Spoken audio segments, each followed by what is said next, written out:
we're gonna give this a test run and see how it goes.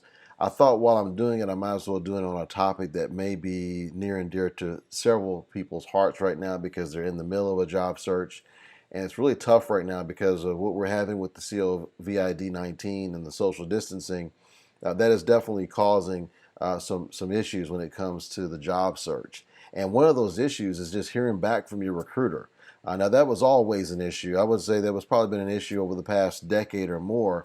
But particularly as we look at these times, when no doubt the recruiters have tons of requisitions to work on, but now there may be in some situations where they're not able to get back with candidates. So I'm going to go through some of those possible scenarios. Now, while we're here, which I know this is late, while we're here, I will be able to answer questions if you do have any questions. But I mainly wanted to get a feel for this new software that I'm using right now. So let's just kind of tackle this. What are the my top five reasons why your recruiter is not calling you back? And then I'm going to give you 5 ways that you can respond when this happens. Now, one of them is obvious, but we're going to go through all 5 and just kind of talk about some different scenarios and things like that. So again, feel free and jump in if you want to. I'm going to turn on my ability to see comments. All right, so the top 5 reasons why your recruiter is not calling you back, and the 5 reasons, or for the 5 ways you can respond when this happens. Now, we're going to make a couple of assumptions in this discussion. One of the assumptions is that you did get called in for an interview or you did a phone screen. So if you didn't get to the point of at least a phone screen or an interview, then maybe this conversation is not as relevant for you. Okay, so let's just assume that you've had a phone screen by a recruiter or a phone screen by a hiring manager or perhaps an interview face to face or a video conference. Now you've had this interview. You thought it went pretty good. You like the company, you like the organization, you've done your research, you think this is the right fit, and you're wondering, why are they not calling me back? I mean, they were super quick about calling me to initially to actually talk to me and maybe do the phone screen or initially get me in for an interview. Why is it that all of a sudden I'm sending emails or I'm calling my recruiter and my recruiter is not calling me back? Well, there's 2 types of recruiters out there. Obviously, there's the agency recruiter and then there's the corporate recruiter. I'm not going to spend time breaking those 2 down. I actually wrote an article that I'm going to link in with this that you can look at and read in detail, and you can see the differences between the agency recruiter versus the internal corporate recruiter. So we're just going to kind of lump those together right now. Let's just go over tackle the top 5 reasons.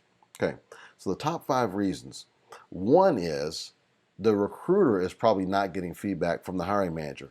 We've got some frustrated recruiters out there because no doubt the hiring managers are under a lot of pressure, and especially if we're talking about healthcare, where we're looking at potentially having unprecedented levels of people coming into the hospital in a short period of time, coming mostly through the ER. So there's some of those managers that are just, their bandwidth is fully extended, where they don't really have much bandwidth, and the recruiters are sending candidates over to the hiring managers, and the hiring managers just is not getting back with the recruiter, and that's mostly because their workload is much greater than it normally is. Another concern that has come up, and we've been having talks on this too, is what about for the safety of those involved to avoid getting the COVID-19? Sometimes these facilities are saying, look, we're not going to do any face-to-face interviews right now. We're going to cut those off for a time being. And then we're saying, okay, we want to do video, but we may not have the resources to do the video. We may not have people trained on the right video software, and so we just don't have the resources or the capabilities to start video interviewing at this time. We need a couple of weeks for that. The recruiter's not generally going to call you back and explain all that to you. So while there's that backstory going on, unfortunately, you're going to be somewhat out of the loop on that. It's just not something that they have time to do in most cases. Another thing that's coming up right now is the recruiter is forced to work from home because of the COVID-19, and it may be prematurely because perhaps the organization was not ready for their recruiters to start working from home. Maybe they're in a situation where it's for years they've had no problem with all their recruiters working right there from the office and occasionally working outside the home, outside the office, perhaps just checking emails and things of that nature. But they were not equipped for their recruiters fully working in a remote environment. So that could be an issue at the moment. And then here you are. You used to have great communication when your recruiter was working out of the office, and now all of a sudden now they're out of the office, and you find yourself not getting your calls, your callbacks. It could be that the recruiter is still working and fully capable of working from home, but now the problem is maybe the hiring manager is now displaced. Maybe they're in a situation where they're not able to work from the office if they're working in a non-clinical position in the hospital or in the healthcare organization, but just for whatever reason, the hiring manager is not there, and so that is the reason why your recruiter is not getting their responses back on their candidates, and therefore they just don't have time to get back with you. Now, I'm not going to go into the reasons or if it's right or if it's just for you not to get a phone call. I personally feel like you should get a phone call. The least they can do is at least give you an email to explain to you what's going on. But just to be realistic, that just does not happen in a lot of cases. So we just want to deal with present reality without really trying to explain or justify or even try and lash back, so to speak, at the recruiters, because a lot of times they're just doing the best they can. So let's just kind of look at it from that standpoint. Now, the third reason why you may not be hearing back from your recruiter is because, and I hate to tell you this, you're probably a number 2, 3, 4, or 5. You're not the number one candidate. You're not the one that is their top candidate. So because you're not the number one candidate, they could perhaps have a couple of other folks in the pipeline that they're also interviewing, and maybe their interview hasn't come up yet, or maybe they have recently interviewed them and they're trying to work things out. Maybe they're trying to make sure that they can work something out with the scheduling or with the compensation, if there's a sign-on bonus, relocation. They're trying to work some of those details out, but they haven't actually made the hire yet, and they don't want to give you up as a candidate just yet because you may be a number 2, you may be a number 3. And in that case, they don't want to tell you that the job is filled. So in this case, a lot of times you may get radio silence from the recruiter, but it may not necessarily be a bad thing. You could be really in the running for the job. It could be that the person that they're trying to bring on is a little bit too expensive. It could be that perhaps it may be a case where there's an internal candidate that you're up against, and they have to give that an internal candidate their due before they actually hire you on the position.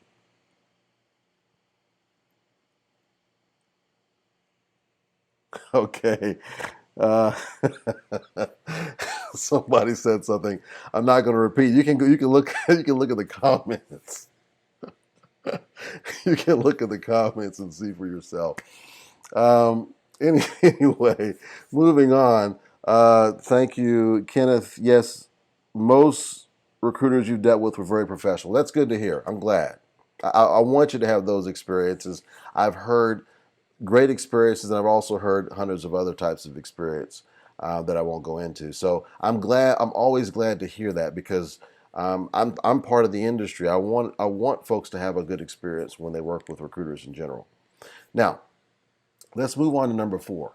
Number 4 is, and this is just a reality right now, COVID 19. They're saying, look, we're going to take all hands on deck. We're going to make sure we do whatever we can to make sure we are 100% up and running for this COVID 19. And if it's going to take me 3 months or 6 months to get this new person onboarded and trained, get a preceptor if it's a nurse, if I got to make sure that I've got to have all these things in place, I'm just going to put all of this on hold for now. I'm not ready to pull it off the internet. I'm not ready to pull it off as a job posting because it is an approved requisition, but I'm putting all the interviewing on hold.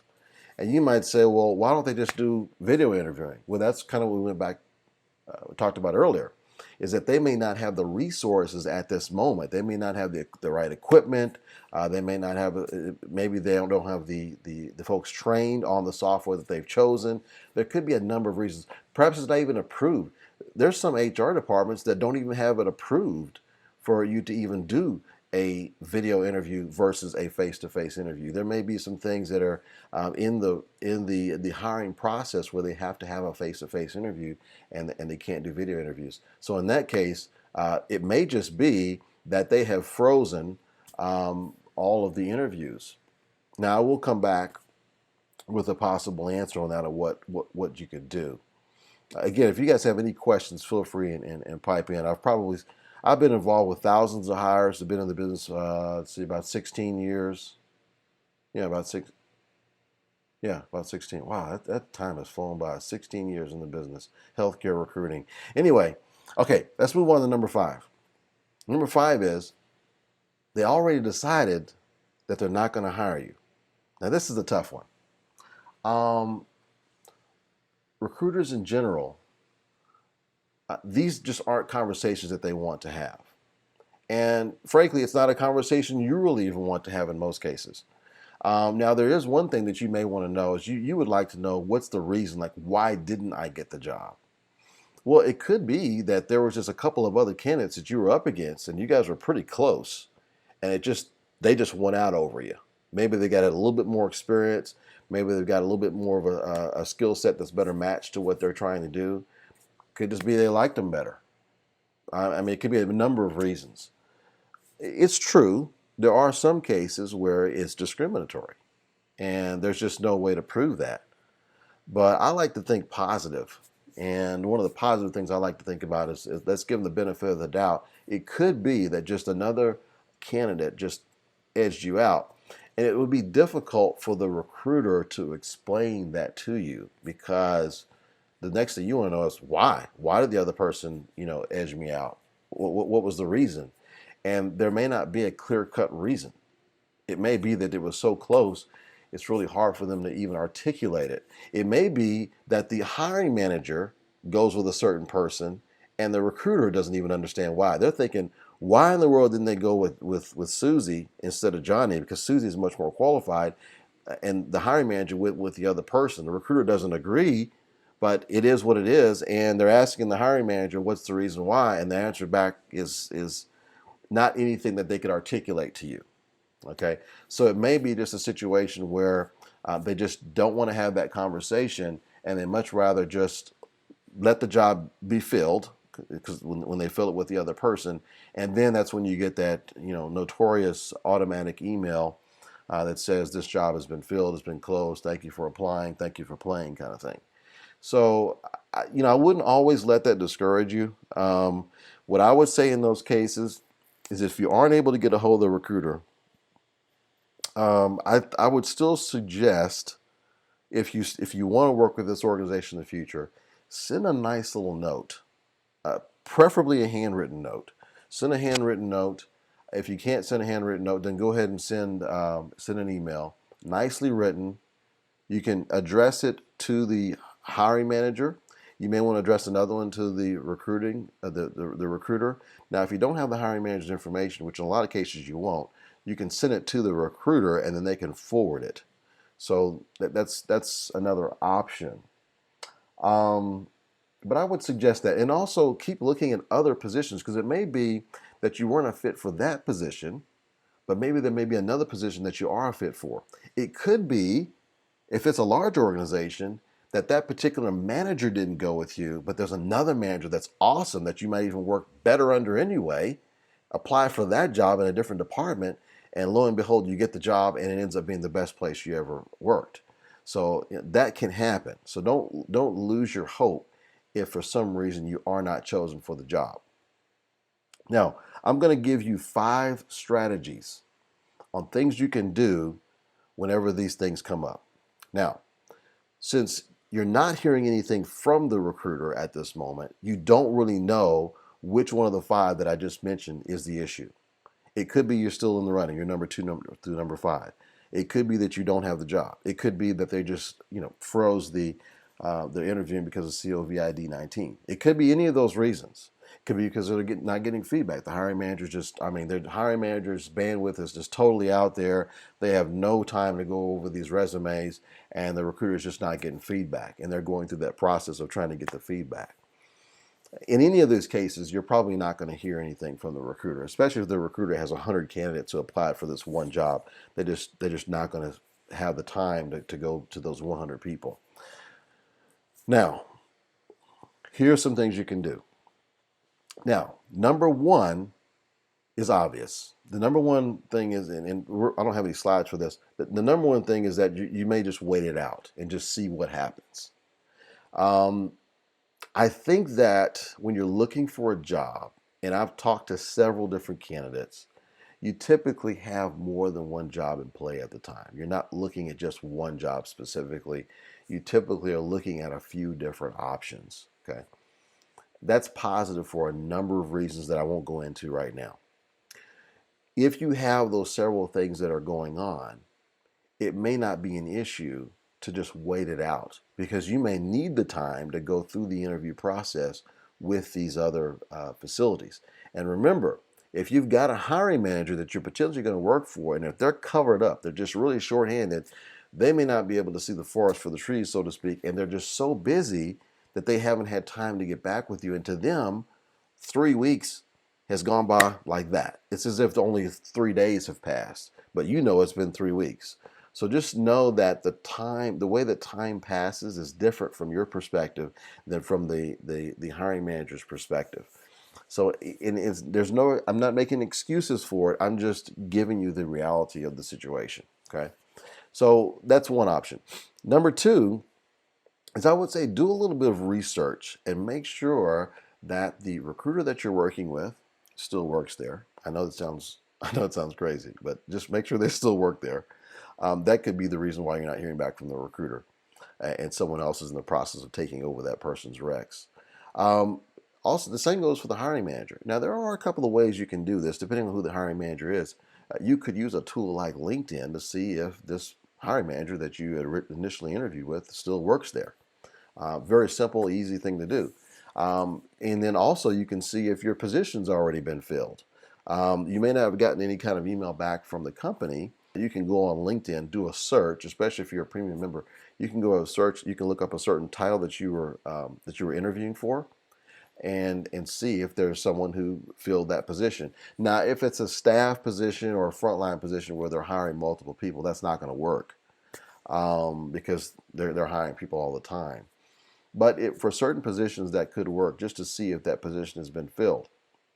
That could explain a lot as to why you haven't received any callbacks. Um, Another thing you may want to do, depending on the type of position, is look at other positions in the company where they've recently hired folks. See if you are connected with any of those folks. Go back through your network, and this will bring me to my third point. Go back through your network to see if you have any warm connections, networked connections, people you know or have met in person, or you've had extensive conversations with online that are connected with someone who works at that company that you want to work for. That is another strategy to be able to maybe get a little bit more intel, a little bit more information to see if you might be able to get into the door. Now, if that has failed and you don't have any warm connections, you can make some new ones. Now, depending on what industry you're in, I would suggest to start going to some of those same trade events, those same networking events. I say networking events, I mean events where that particular type of hiring manager would be. Okay, so if I'm going to give an example. Let's say you're looking to work in the ER, and there's a certain certification that you're going for. Uh, go to events and places where the folks who have that certification will be there. If you're, for instance, AORN for OR nurses, there's a number of different conventions, and they have more regionalized ones. I'm not necessarily saying you have to go to the national convention, but maybe one of the more regional ones that's right there in your area. So that's another thing you could do. Now, the fourth thing, this is a little bit more, it could be a little bit more uncomfortable, but it definitely could uncover if you are in the running, if you are one of their top candidates. Typically what you can do is communicate to the recruiter and give them an update on your job search process. So if you're already deep in the job search process and you already have interviews with other companies, then you can relay this back to the recruiter. The recruiter wants to know that. They want to know that you're deep in the process with other companies if you indeed are, because that will give them something else that they can go back to the hiring manager with and say, look, we got Susie's resume. You interviewed her. You said you liked her. I'm just letting you know that she is about to take. She's looking at another offer right now. She's already received an offer, or she's deep in the interview process with another organization. Is this someone you want to move forward on? If it is, we need to move quickly. So that gives the recruiter an opportunity to report that back to the hiring manager. Now, if you don't really have something else going on, it could backfire on you too. So I'm only saying mention that if you are indeed in the process with other companies. I know sometimes candidates want to kind of keep their cards close to their chest, so to speak, and not let the recruiter know those things. But I think it is good. And one way you could really term this and just kind of use the right kind of verbiage and it's not off-putting at all is if you say, look, but let's just call it the Widget Corporation, or let's call it Widget Hospital.